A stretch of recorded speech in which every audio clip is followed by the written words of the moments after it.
Seperti Markus menjelaskan bahwa Yesus terangkat ke langit, ya Markus bagian terakhir itu disaksikan oleh 11 orang murid. Tapi coba dibaca di Korintus, yang diceritakan oleh Paulus, disaksikan oleh 500 orang. Waktu terangkat ke langit itu. Ini mana yang benar? Jangan mengklaim bahwa ini adalah firman Tuhan. Buktikan dulu ini firman Tuhan. Jangan mengklaim ini berasal dari ilham, inspirasi dari Roh Kudus, dari Tuhan. Mari kita buktikan sama-sama. Begini Ustadz Masud cara mengartikan firman Tuhan supaya Bapak jangan keliru dan salah dalam menerapkan atau mengaplikasikannya. Dan akhirnya nanti Bapak jadi salah dalam mengambil kesimpulan. Dan pengertian pemahaman Bapak pun menjadi menyimpang. Tidak seperti yang dipahami oleh seluruh orang-orang Kristen. Salam. Saudara-saudara, jumpa kembali dengan saya.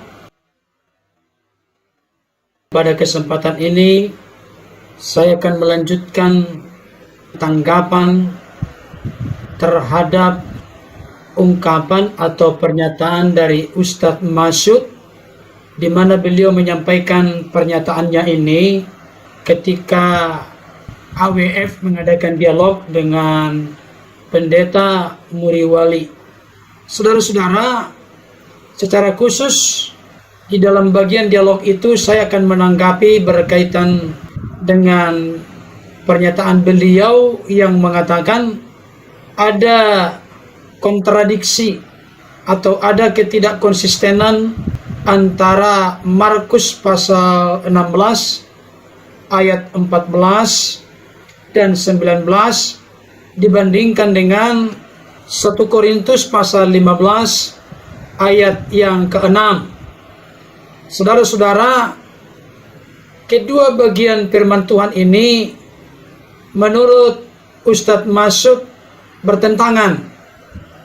Karena di dalam Markus pasal 16 ayat 14 dan 19 yang menyaksikan Yesus terangkat ke surga atau ke langit itu hanya 11 orang atau 11 murid. Sedangkan di dalam kitab 1 Korintus pasal 15 ayat yang ke-6 disaksikan oleh 500 saudara. Beliau mengatakan bahwa ini bertentangan. Kenapa ini dikatakan firman Tuhan padahal laporan dari Markus menyaksikan kenaikan Yesus ke surga 11 orang, sedangkan Paulus menyaksikan kenaikan Yesus ke surga 500 orang. Mana yang benar? Untuk lebih jelasnya Bapak Ibu Saudara, sebelum saya memberikan tanggapan lebih jauh, lebih dalam atas kebodohan dan ketidaktahuan dari Ustadz Masud, yang mana beliau begitu percaya diri, begitu yakin bahwa pengertian pemahaman yang dia miliki itulah yang paling benar, yang paling unggul, dan yang paling dapat dipercaya. Benarkah demikian saudara-saudara? Mari kita menyaksikan pernyataan beliau berikut ini. Ternyata apa? Banyak narasi-narasi yang di sini akhirnya ya bertabrakan dengan ayat-ayat Alkitab sendiri. Mohon maaf contohnya, ya, seperti Markus menjelaskan bahwa Yesus terangkat ke langit, ya Markus bagian terakhir itu disaksikan oleh 11 orang murid. Tapi coba dibaca di Korintus, yang diceritakan oleh Paulus, disaksikan oleh 500 orang. Waktu terangkat ke langit itu. Ini mana yang benar? Jangan mengklaim bahwa ini adalah firman Tuhan. Buktikan dulu ini firman Tuhan. Jangan mengklaim ini berasal dari ilham, inspirasi dari Roh Kudus, dari Tuhan. Mari kita buktikan sama-sama. Itu jawaban saya. Baik saudara-saudara yang dikasihi oleh Tuhan, secara khusus saya akan menanggapi bagian demi bagian dari pernyataan beliau. Saya kembali menampilkan cuplikan beliau berikut ini. Ternyata apa? Banyak narasi-narasi yang di sini akhirnya ya bertabrakan dengan ayat-ayat Alkitab sendiri. Saudara-saudara, menurut penelitian dan penggalian pengertian pemahaman dari Ustadz Masud, ayat-ayat dalam kitab suci Kristen Alkitab di dalam Bible itu ada banyak yang bertabrakan satu dengan yang lain. Saya mengatakan kepada Anda, Ustadz Masud, Anda keliru, Pak. Bukan ayat-ayat di dalam Bible itu yang bertabrakan atau kontradiksi, bertentangan satu dengan yang lain. Apalagi Anda mengatakan banyak ayat-ayat yang bertabrakan.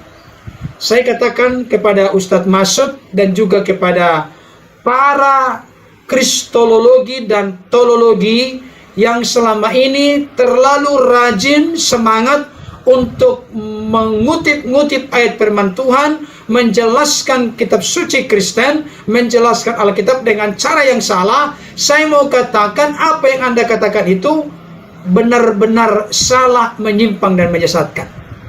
Saya memberikan jawaban singkat sementara kepada Ustadz Masud, tidak ada yang bertentangan di dalam Alkitab. Tolong itu dicamkan, Pak. Tidak ada yang bertentangan atau bertabrakan di dalam Alkitab. Mari kita dengarkan pernyataan beliau berikut ini. Mohon maaf, contohnya seperti Markus menjelaskan bahwa Yesus terangkat ke langit, ya, Markus bagian terakhir itu disaksikan oleh 11 orang murid. Tapi coba dibaca di Korintus yang diceritakan oleh Paulus, disaksikan oleh 500 orang waktu terangkat ke langit itu. Ini mana yang benar? Jangan mengklaim bahwa ini adalah firman Tuhan, buktikan dulu ini firman Tuhan. Jangan mengklaim ini berasal dari ilham, inspirasi dari Roh Kudus, dari Tuhan. Mari kita buktikan sama-sama. Itu jawaban saya. Baik, Bapak Ibu Saudara, sebelum saya lebih jauh membahas tentang apa yang dikatakan oleh Ustadz Masud ini, di mana beliau mengutip Markus 16 ayat 14 dan 19, sekalipun beliau tidak mengucapkan nats firman Tuhan tersebut, tetapi yang beliau maksud adalah Markus 16 ayat 14 dan 19, dan itu dibandingkan, dikontraskan beliau dengan 1 Korintus pasal 15 ayat yang ke-6. Saya bacakan dulu yang pertama, Markus 16 ayat 14 dan 19. Demikian bunyi firman Tuhan. Akhirnya ia, maksudnya Yesus, menampakkan diri kepada ke-11 orang itu ketika mereka sedang makan, dan ia mencela ketidakpercayaan dan kedegilan hati mereka, oleh karena mereka tidak percaya kepada orang-orang yang telah melihat dia sesudah kebangkitannya. Ayat 19. Sesudah Tuhan Yesus berbicara demikian kepada mereka, terangkatlah ia ke sorga, lalu duduk di sebelah kanan Allah. Kita akan bandingkan dengan 1 Korintus pasal 15 ayat yang ke-6. Demikian bunyi firman Tuhan. Sesudah itu ia menampakkan diri kepada lebih dari 500 saudara sekaligus. Kebanyakan dari mereka masih hidup sampai sekarang, tetapi beberapa di antaranya telah meninggal. Saudara-saudara, Ustadz Masud mengatakan bahwa kedua ayat ini bertabrakan. Dengan kata lain, bertentangan atau kontradiksi. Menurut pemikiran beliau, layak dan pantaskah ini disebut firman Tuhan kalau memang laporan yang ada di dalamnya berbeda?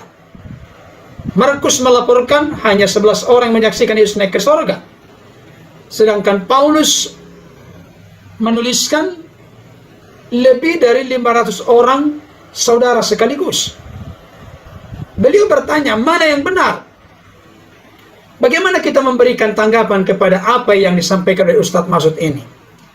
Saya mau kasih tahu, hal pertama yang perlu disadari saudara-saudara, ini yang saya sering katakan ketika memahami firman Tuhan, janganlah lepas dari konteks. Jadi Ustadz Masud ini, teks yang dia baca, yang dia mengerti dan pahami, dilepaskan dari konteks. Oke, saya sependapat dengan beliau. Ketika beliau mengutip dari Markus 16 ayat 14 dan 19, memang di sana dengan tegas mengatakan ada di sana 11 orang, yaitu 11 murid Yesus. Dan di dalam ayat 19 dikatakan, sesudah Tuhan Yesus berbicara demikian kepada mereka. Mereka yang dimaksud di sini tentunya ayat yang ke-14 tadi. Siapa itu? Ke-11 murid. Saya tidak pungkiri beliau benar dan tepat memahami ini, karena beliau benar mengutipnya. Beliau mengatakan ini berbicara tentang kenaikan Yesus ke surga, atau beliau katakan ke langit. Ini benar. Beliau dalam hal ini benar mengutip bagian firman Tuhan ini sesuai dengan konteks yang sebenarnya. Karena memang ayat-ayat ini sedang menegaskan tentang bagaimana Yesus terangkat ke surga. Tetapi yang menjadi kesalahan fatal dari Ustadz Masud di sini, ketika beliau membandingkan dengan 1 Korintus 15 ayat ke-6. Mari kita lihat. Untuk mengartikan 1 Korintus 15 ayat ke-6, kita wajib hukumnya mengerti dan memahami dari ayat-ayat sebelum dan sesudahnya. Nah, di sini saya melihat kesalahan dan kekeliruan fatal dari Ustadz Masud. Beliau tidak mengaitkan ayat-ayat sebelum dan sesudahnya. Paulus sedang berbicara dalam konteks saat itu, ketika Paulus menuliskan suratnya kepada jemaat Korintus. Mari coba kita lihat. Begini Ustadz Masud cara mengartikan firman Tuhan, supaya Bapak jangan keliru dan salah dalam menerapkan atau mengaplikasikannya, dan akhirnya nanti Bapak jadi salah dalam mengambil kesimpulan, dan pengertian pemahaman Bapak pun menjadi menyimpang, tidak seperti yang dipahami oleh seluruh orang-orang Kristen.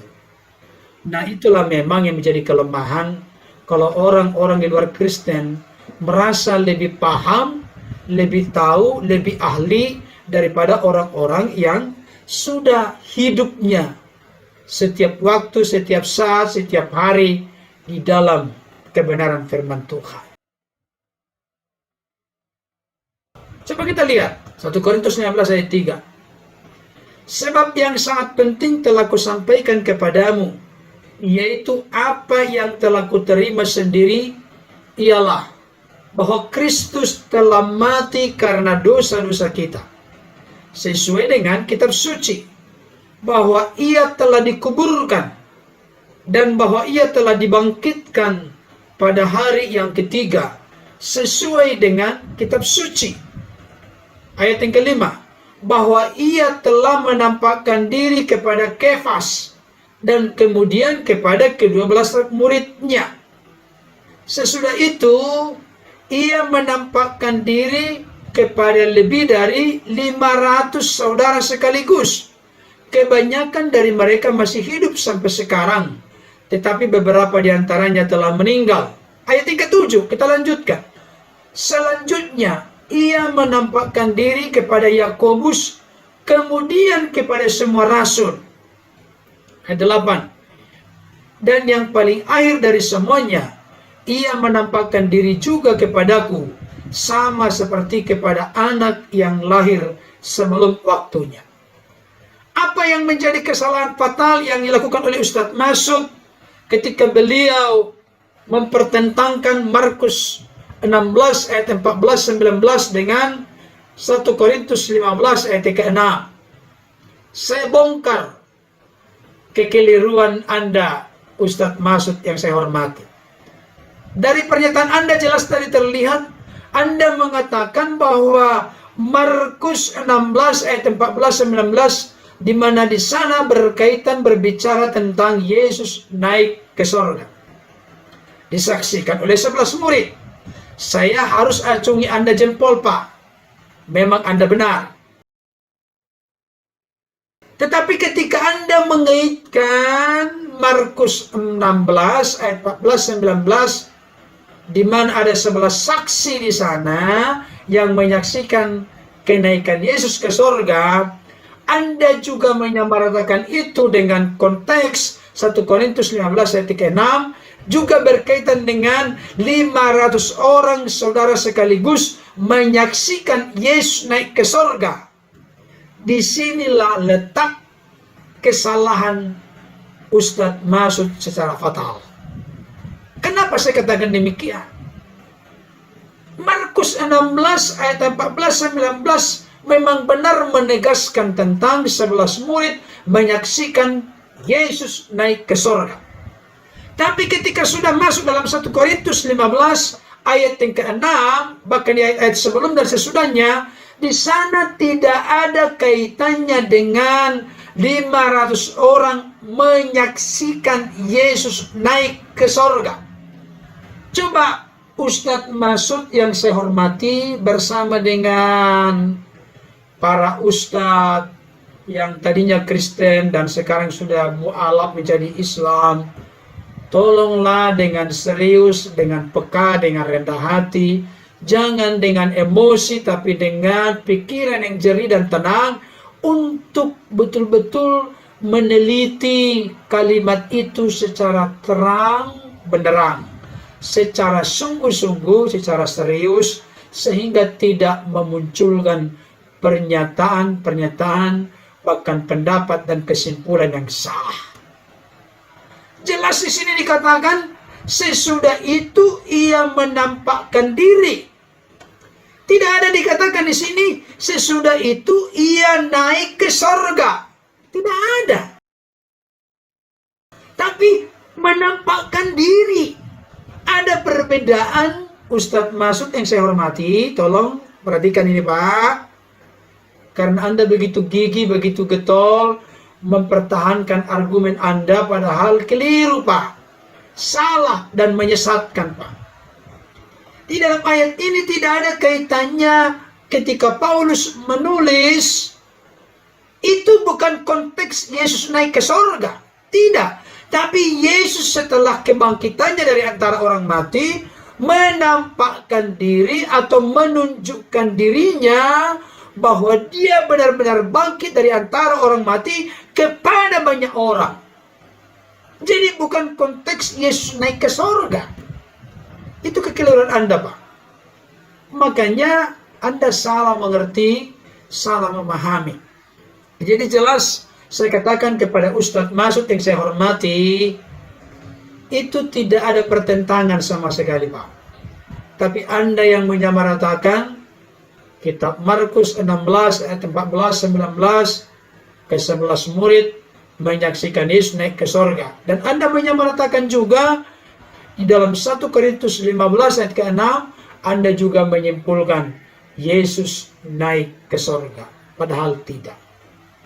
Jadi karena Anda salah mengerti dan memahami, Anda salah dalam menilai konteks, makanya Anda keliru dan salah di dalam mengartikan dan memahami firman Tuhan. Jadi sekali lagi Ustadz Masud, saya mau katakan kepada Anda, Pak, tidak ada yang bertabrakan, tapi pikiran Anda yang bertabrakan oleh karena Anda tidak teliti memperhatikan dan memahami kebenaran firman Tuhan secara sungguh-sungguh.